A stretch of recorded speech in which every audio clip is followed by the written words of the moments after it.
Ես ստենք պարապում,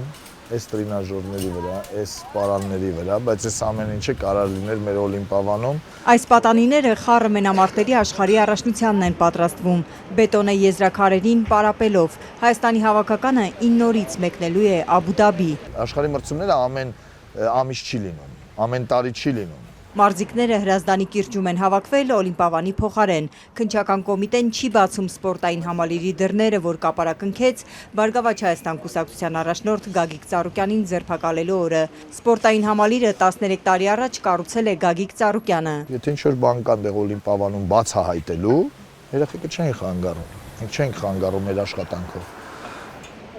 Խառը մենամարտերի պատանիների աշխարհի առաջնությունն օգոստոսի 16-ից 23-ն է, ու Հայաստանի հավաքականը զրկված է մարզագույքով հագեցած համալիրում պատրաստվելու հնարավորությունից։ Հայաստանի խառը մենամարտերի ֆեդերացիայի նախագահը Ազատությանը պատմել էր, որ այս պայմաններում լիարժեք մարզվել չեն կարողանում։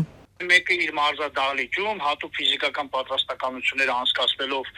բացօթյա, չգիտեմ, մի ձև, բայց այն չէ, դա մարզումների ընդհանուր մի 10%-ն չի կազմում։ Օլիմպիավանի դռները կապարակնքելուց հետո հավաքականը միասնաբար մարզվել չի կարող։ Հրազդանի ձորում են հավաքվում, խմբերի բաժանվում ու պարապում փոքր դահլիճներում, որ գտնում են մարզիչները, ասում է Օլիմպիավանի մարզիչներից Էրիկ Օհանյանը։ Շաբաթը 2 օր ստե, շաբաթը 2 օր մեր հարազատ ընկերոջ դահլիճում, որտեղ մարզումներ են կանում, բայց այդ դահլիճը ձյուդոյի դահլիճ է։ Այդ դահլիճում չկա սնարյադներ։ Իսկ Օլիմպիավանում ամեն ինչը հագեցած էր ու Օլիմպիավանը ամեն ինչ ուներ։ Մենք տարբեր զալերում ենք պարապում ստիպված ու դա մեր սպորտսմենների համար լավ չի։ Մենք մեր զալից արդեն 3 հոգի աշխարհ պատրաստվում։ Նրա սաներից Հայկ Խաչատրյանն էլ է մասնակցելու առաջնությանը։ Լավ կլիներ, որ միասնաբար պարապեինք ու անհրաժեշտ մարզագույքով դժգոհում է 13-ամյա մարզիկը։ Որ աշխարհի առաջնությունը գամ, ուրախ կլինեմ, որ Օլիմպիավանը բացված լինի,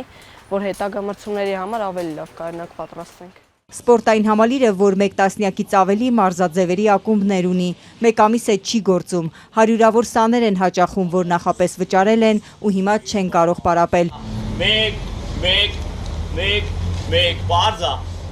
հանգիստ մեր համար տենալով, ոչ մի բան պետք չի, աշխատեք արևի տակ շատ չեն տակ, խնդրում եմ։ Սկզբում փակ դռների մոտ էին մարզվում, նույնիսկ մարզագույքը թույլ չեն տվել համալիրից հանել։ Օլիմպիավանի շուրջ 70 աշխատակից աշխատավարձ չի ստացել ու կատարյալ անորոշություն է։ Օլիմպիավանի տնօրեն Իշխան Սեդրակյանն էլ տեղեկություն չունի, ինչ է սպասվում իրենց։ Օլիմպիավան ունի 70 ավել աշխատակից, աշխատավարձը դե բարձր չեն ստացել, վարկերը չեն մեծ մասը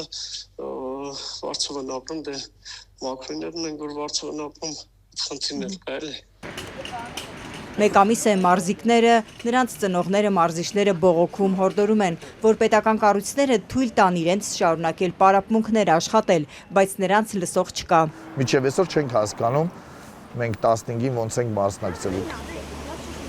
Միայն Օլիմպիավանը չէ, որ փակ է։ Փաշինյանի իշխանության դեմ պայքարող գործարարի ձեռնարկությունների դռները կապարակնքվեցին նրան ազատությունից զրկելուց հետո։ Երկու ընկերությունում էլ այս մեկ ամսվա ընթացքում պետական կառավարիչներ նշանակվեցին։ Մուլտիվելնես առողջարանային համալիրն էլ անցավ քաղաքապետարանին։ Ես ասում եմ, որ Արարատ ցեմենտ գործարանը նույնպես որպես Գուլոյան Ծառուկյան կլանի կողմից ապօրինի յուրացված գույք կվերադարձվի Հայաստանի Հանրապետությանը։ Փաշինյանը Բարգավաճ Հայաստան կուսակցության առաջնորդին սպառնում էր ու զրկել նախընտրական քարոզարշավի օրերին։